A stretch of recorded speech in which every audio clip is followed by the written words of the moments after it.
Le laboratoire d'analyse des sociétés et pouvoir Afrique Diaspora, l'ASPAD et OSIWA, Open Society Initiative for West Africa, vous présente le projet Face Feminist Alternative for Post-COVID-19 Engagement.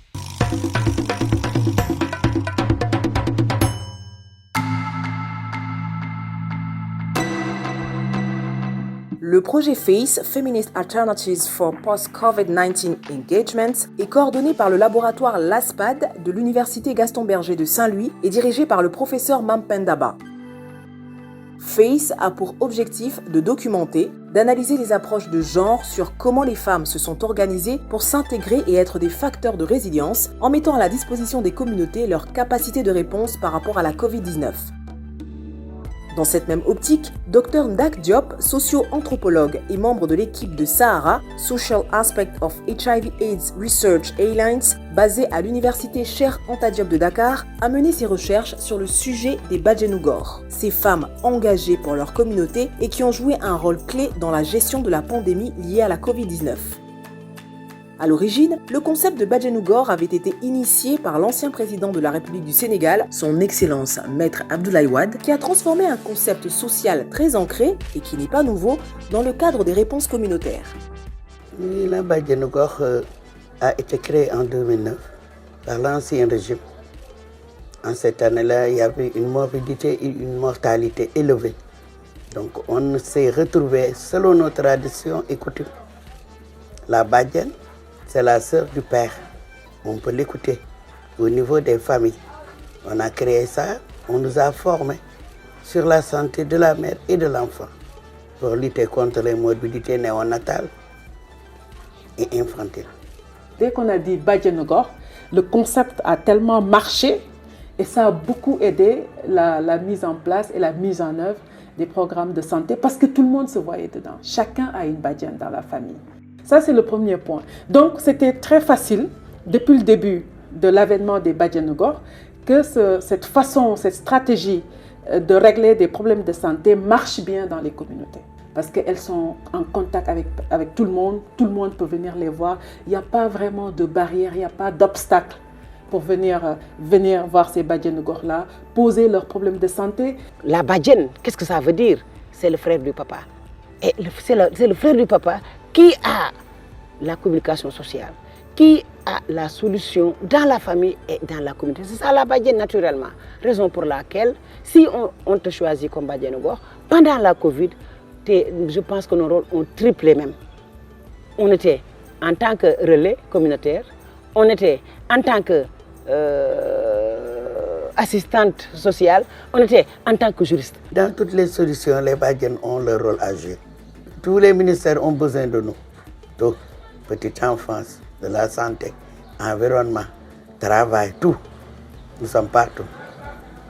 Donc, nous devons être impliqués. C'est nous qui connaissons les maisons, les couches les plus vulnérables. Badjanougor dafa nekk koo xam ne moom la ñu taamu tànn ko ci tànne fi teg ko ci gox bi dafay am loo xam ne daw ko du sa cër da ngay jël say engagement def risque bu rëy ci man parce que tey mënoon naa am Covid mais yàlla mi nga xam ne mooy mën yàlla teguma Covid awma Covid sama waa kër la même chose xaaruma woon sax docteur woo ma wala keneen woo ma dama jël sama engagement ba ni suñu maîtresse sage-femme mu woo ma mu ne ma dafa am ay étudiants yu fi ñëw ne dañ leen a yónni pour ñu ànd ak yow liggéey ci Covid bi mooy dugg ci nit ñi sensibiliser nit ñi waxtaan ak nit ñi raxasoo nit ñi mesure de barrière yi nit ñi koy moytoo nit ñi takke masque yi lépp ñu di ko wax nit ñi ak bari groupe mbooloo mi ñu di ko tere comme dajaloo ay quelques personnes ñu dajaloo ñu di ko tere di tere nuyoo bi di tere tamit nga ñëw rek jàpp nit ki akolaaku nii loolu lépp dañu nekkoon di ko tere nekk nag ci askan bi di ko waxtaan ak ñoom. Pourquoi la stratégie Badjanougor a marché? Ça n'a pas marché parce qu'on est des super extraterrestres, non. Ça a marché parce que ça a trouvé un contexte culturel qui lui est favorable, qui a déjà travaillé ce concept, qui connaît déjà ce concept et puis qui peut se connecter à ce concept rapidement de la Badjan.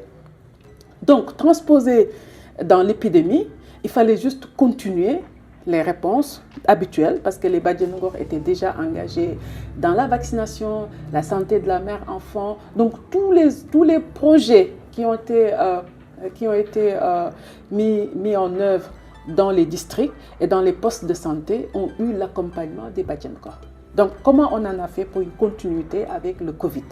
Et c'est là la deuxième partie de mon article, c'est de voir quel a été l'apport des Badjanogor pendant la Covid. Tout ce qu'on faisait avant en termes d'activité n'est pas applicable dans le contexte de l'épidémie. Qu'est-ce qu'il fallait faire? Ça, c'était la grande question. De une, elle n'était pas trop préparée à l'épidémie. Deuxièmement, à un moment donné, les moyens ont manqué. Parce que rien que le masque, ce n'était pas disponible chez les Badjanogor. Le gel, n'en parlons pas. Donc, qu'est-ce qu'il fallait faire? Et ces Badjanogor ne pouvaient pas rester sur place et dire que je ne travaille pas. La Badjanogor ne peut pas faire ça. Parce qu'en fait, son sacerdoce n'est pas un travail. Ce n'est pas un travail formel, officiel qu'on connaît. La Badjanogor, elle reste chez elle et les personnes de la communauté peuvent venir dans sa maison à n'importe quelle heure pour venir lui solliciter, et elle ne peut pas dire non. Elle n'ose même pas dire non. Parce qu'au-delà de sa personne, elle représente une institution socio-culturelle. Mais vraiment, c'était un peu dur parce qu'on a perdu des Badjanogor au niveau de la Covid. Plus de 10 Badjanogor sont partis. Ce sont les risques du métier. C'est nous qui avons pris l'engagement communautaire d'orienter, de sensibiliser.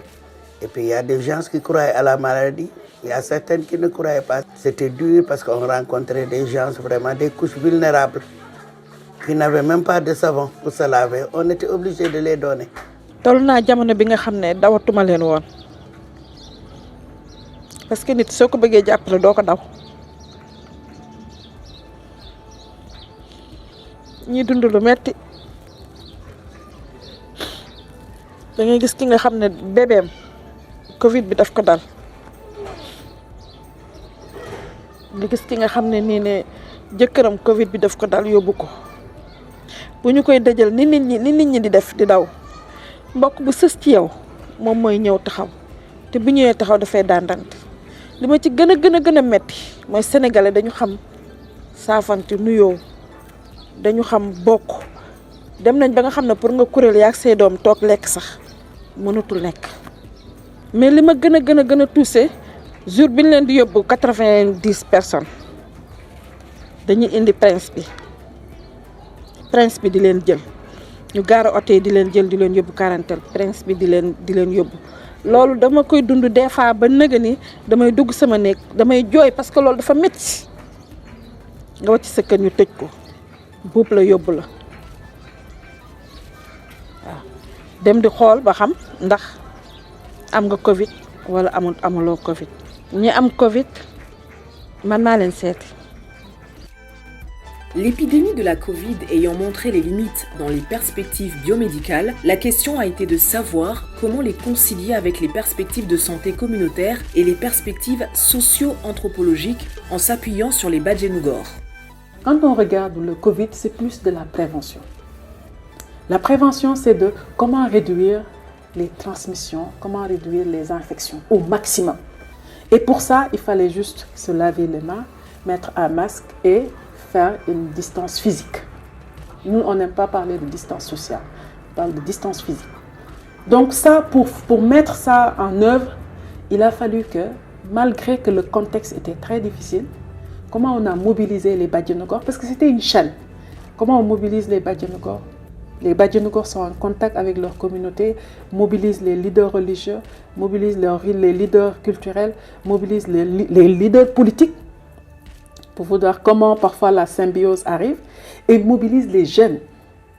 Donc ça a été comme une chaîne qu'on a pu mettre en place et que les Badjanogor ont été les leaders de cette chaîne-là. C'était un peu dur parce qu'on ne savait pas qu'est-ce que c'est que la maladie.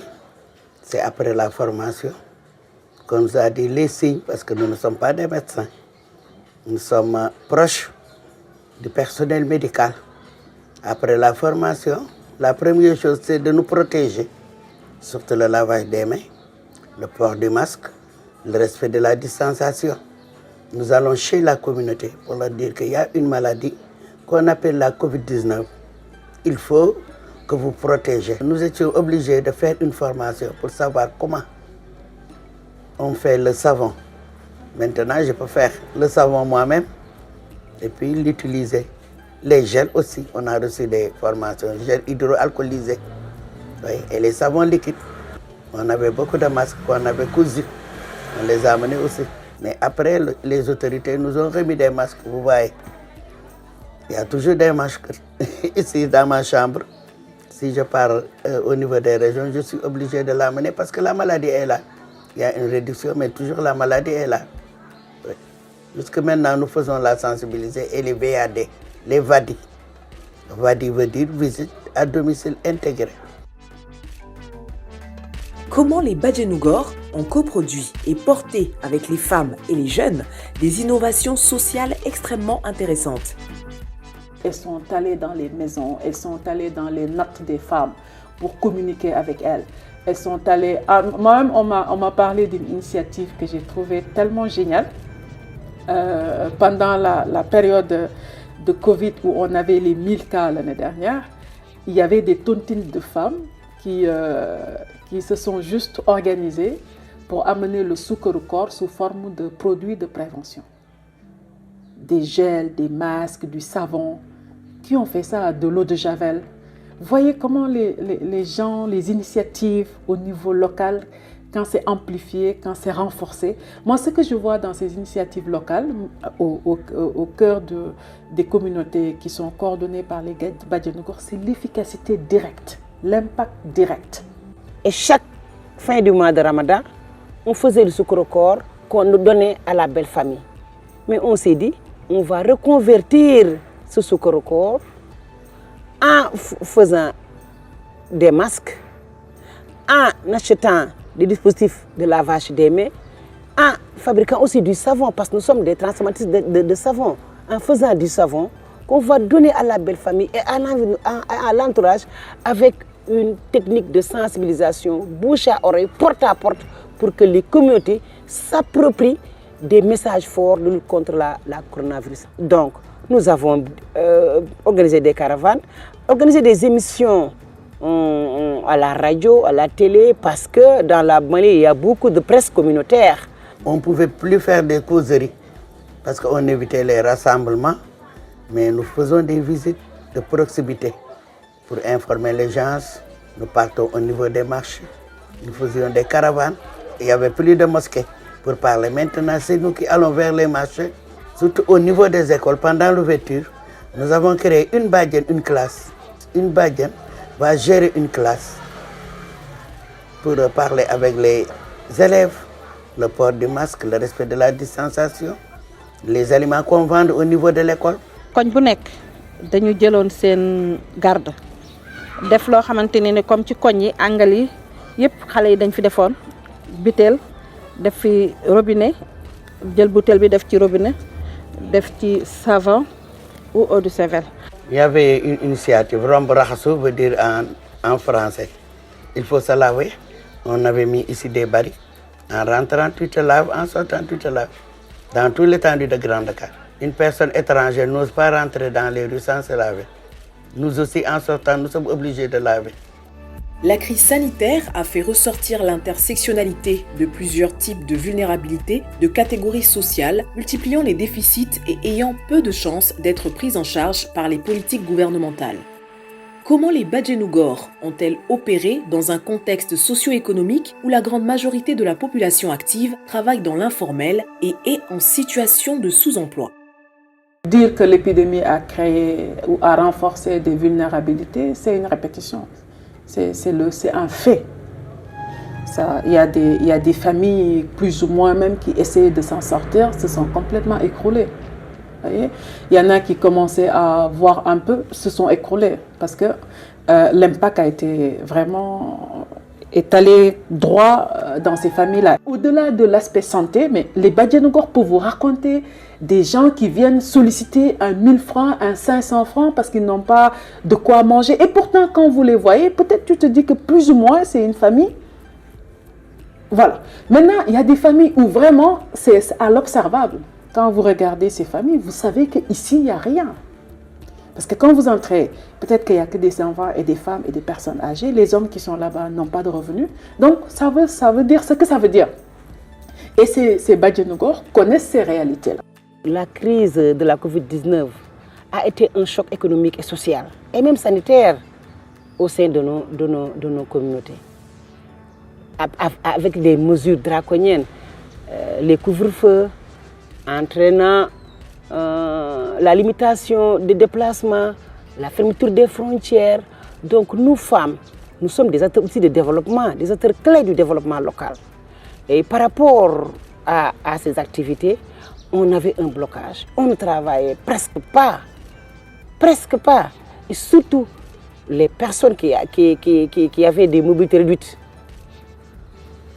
qui ne pouvaient pas bouger au temps normal, pendant la Covid, et elles ne pouvaient pas travailler non plus. Donc ça a été un choc que nous, femmes, nous avons subi plus que les autres. Parce que beaucoup de femmes sont des restauratrices. À 20h, tu te couches, or que tu avais l'habitude de vendre des couscous au niveau des restaurants, ou bien faire de petites et moyennes entreprises. Maintenant, tout est bloqué. Vraiment, ça joue un grand rôle. Et dans l'économie, dans le comportement, dans les ménages. Nous avons commencé aussi à mettre en place des ripostes positives à cette pandémie. Je vous donne un exemple. Nous, en tant que femmes, on s'est dit il faut qu'on essaie de continuer à travailler, de continuer à produire. Et c'est ce qui nous a amené à confectionner des sachets en papier biodégradable pour lutter contre l'utilisation des sachets plastiques. Parce qu'on le fait à la maison. Chez soi, on peut rester à la maison, faire ces sachets en papier biodégradable et faire la commercialisation au niveau du quartier, au niveau d'autres structures qui font le commerce. Et ça a beaucoup apporté aux femmes pour une question de survie. En d'autres termes aussi, comme femmes organisées, nous nous sommes dit, on avait des caisses autonomes de financement pour des activités économiques. Pendant la période de crise sanitaire, il y a eu beaucoup d'initiatives des autorités étatiques à l'endroit des populations. Les bon nombre de celles-ci ont montré leurs limites. Ainsi, il urge un réel changement pour construire des réponses égalitaires, équitables, rapides et efficaces en cas d'éventuelle crise dans le futur.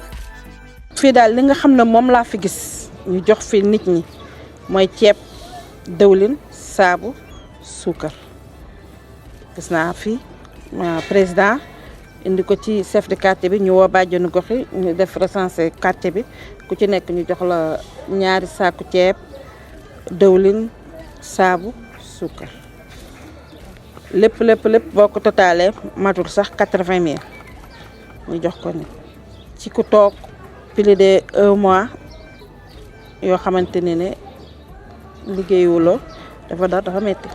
Les enfants, les personnes qui vivent avec un handicap n'étaient pas prises en compte dans les plans d'action nationaux. Et sur le plan, et ça a une répercussion sur le plan opérationnel. Donc, et même d'autres facteurs, il y a d'autres maladies qu'on avait oubliées.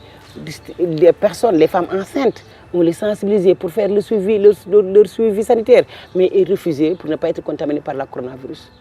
Donc il y a beaucoup de structures de santé qui étaient désertées par les patients par peur d'attraper le coronavirus. Nous, on travaille avec un réseau de femmes, l'association des femmes handicapées du département de Pékin, mais elles n'étaient pas prises en compte. Elles n'ont joué aucun rôle dans la lutte contre la coronavirus. Et pourtant, c'est des femmes. Et pourtant, c'est des responsables de maison. Et pourtant, elles avaient leur mot à dire par rapport à la situation de vulnérabilité. Mais elles n'ont pas été prises en compte, de même que les enfants. Beaucoup de femmes ne voulaient pas partir à l'hôpital. Parce qu'elles disent que là-bas, s'ils partent, elles auront la Covid. Et il y avait des accouchements à domicile. C'est plus grave que la Covid. Une femme qui accouche à domicile, qui n'a pas d'assistance, elle peut perdre son bébé et elle-même. Donc c'est risqué, les accouchements à domicile. C'est pas bon un enfant qui reste presque 1 an sans vaccination. La vaccination, c'est de la prévention. Moi, ça me faisait peur. Surtout la rougeole et la poliomyélite. En ces temps-là, il y avait une épidémie. Toutes les activités et opérations étaient disparates. On entendait un ministère disait ceci, le lendemain, un autre ministère. Donc les gens étaient allés jusqu'à mieux écouter les fake news que d'écouter la parole du gouvernement. Et ça, c'est dangereux.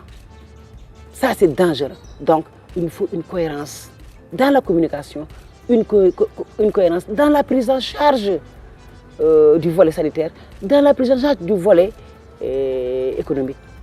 Covid bi li ko gën a yokk ñi bari dañu foog ne politique la ma koy ñaan bu yi amatee yàlla bu mu amati sax mais yu mel ni su amee na jël beneen mesure comme bi mu mujjee ndax bi mu mujjee dafa ne Sénégalais yi léegi réglé leen ko seen bopp. La recommandation déjà c'est de donner des moyens à ces bajenu gox là. Les moyens ça veut dire que au moins qu'elles puissent se déplacer, qu'elles puissent en tout cas se protéger elles-mêmes pour pouvoir aider les gens. Donc ça demande des moyens. Deuxièmement, il faut continuer ce qu'on appelle l'engagement communautaire. Il faut arriver à un moment où la santé, les priorités de santé, les besoins en santé viennent des communautés. Si ce n'est pas Covid, il faut s'attendre à d'autres épidémies parce que c'est un contexte global. Vous voyez, c'est un contexte de changement climatique, c'est un contexte de crise qu'on est en train de voir dans le monde. Donc, comment il faut se préparer? C'est qu'il faut qu'au niveau central et au niveau périphérique, les districts, au niveau des postes de santé, qu'on s'assure que l'expérience qu'on a eue avec le Covid en termes de solidarité, de proximité, en termes d'engagement communautaire, soit écrit quelque part. Et voir comment il faudra les institutionnaliser, comment il faut partir de ce schéma-là pour réconcilier les populations avec les institutions de santé. Et s'assurer que dans toutes les preuves qu'on aura à faire dans l'avenir, au moins on est sûr qu'avec notre population-là, on peut s'en sortir. Comme mesure préventive, nos gouvernants doivent s'asseoir pour mettre en place des plans d'action cohérents qui prennent en compte beaucoup de préoccupations telles que il faut laisser les gens circuler librement, la circulation libre, pour qu'on puisse vivre avec le virus. Quand on a essayé, ça a marché. Ça a marché. Les gens étaient stressés, inquiets. Le développement, on n'en parlait pas. Moi qui suis de la communauté de pêche, pour aller en mer, il faut 35 jeunes dans la pirogue. Mais avec le respect de la distanciation physique, on ne pouvait plus aller en mer. Donc, toutes ces mesures devaient être revues pour à l'avenir qu'on puisse mettre en place des plans d'action préventifs qui peuvent prendre en charge et le côté sanitaire, mais aussi le côté économique et le côté communautaire pour la prise en charge de toutes les couches, qu'on soit vulnérable, qu'on ne soit pas vulnérable, parce que la maladie n'a pas d'adresse, la maladie n'a pas de sexe, la maladie n'a pas d'handicap. Renforcer surtout le plateau médical, former des jeunes communautaires, former le personnel. Si notre rôle est d'informer, éduquer et sensibiliser, donc nous avions besoin de formation. Nous devons nous préparer parce qu'une personne qui parle souvent au niveau de la communauté, on peut te demander des questions que tu ne pourras pas répondre. Donc nous ne voulons que la formation. Nous gën a fagaru parce que leneen lu dul Covid mi ngi fi ndax fagaru moo gën faju. On ne s'en est pas sorti grâce à la technologie. Je crois que c'est plus la résilience des populations, mais aussi le fait que les populations étaient dans la mise en œuvre, étaient dans l'esprit de prévention, peut-être qui a fait la différence entre les sociétés actuellement par rapport à l'épidémie. À nos communautés, il faut qu'on soit ensemble aussi. Il faut qu'on soit ensemble pour qu'on puisse aussi avoir une écoute sociale pour des leçons apprises, mais aussi pour bien nous défendre, mais aussi défendre la communauté. Ensemble, nous vaincrons